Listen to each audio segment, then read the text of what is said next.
Detective Arman had solved many cases, but this one felt different. It began on a cold, silent night at the edge of the city. A man was found lifeless inside an old, abandoned house.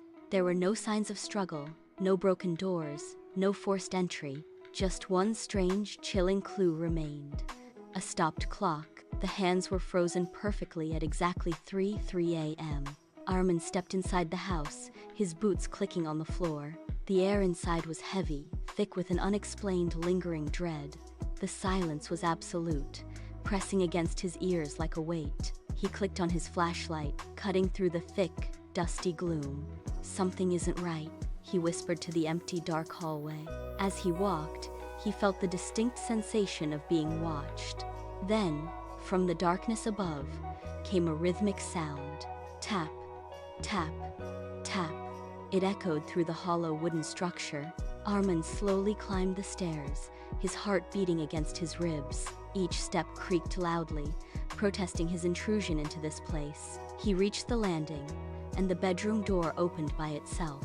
Inside, there was nothing but absolute, suffocating darkness. He saw the same clock, still frozen at 3:03 a.m. Suddenly, the temperature in the room plummeted, turning his breath white.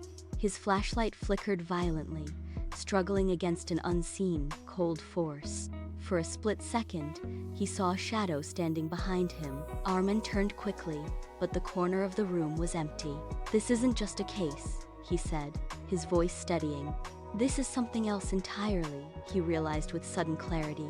He recalled the victim's history of collecting strange, magical objects. One of them was rumored to be a cursed, ancient clock. Arman looked closer at the device, squinting in the dim light. The clock was not broken. It was holding something trapped inside. The shadow was not a ghost, but a prisoner of time. "Whoever you are," Arman said firmly, "you are not staying here." He reached into his coat and pulled out a mirror charm. It was a gift from a wise man, meant to reveal truth. "Light reveals truth," he declared, holding the mirror toward the clock. The shadow screamed silently as its reflection appeared in the glass.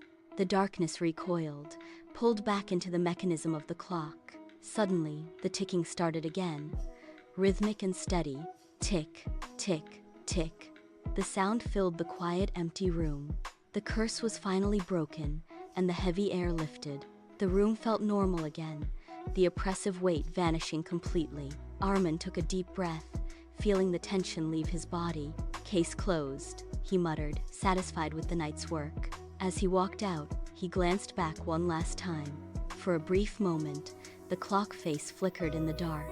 But this time, it stayed quiet, its power finally spent. Arman stepped out into the cool night air, leaving the past.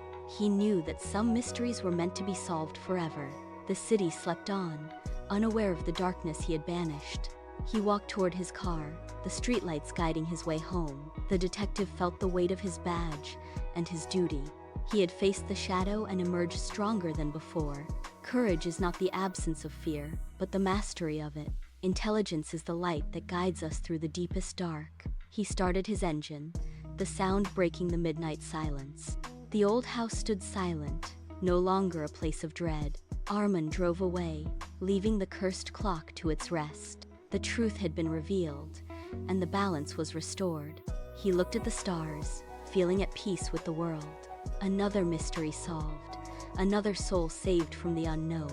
Courage and intelligence can defeat even the darkest fears.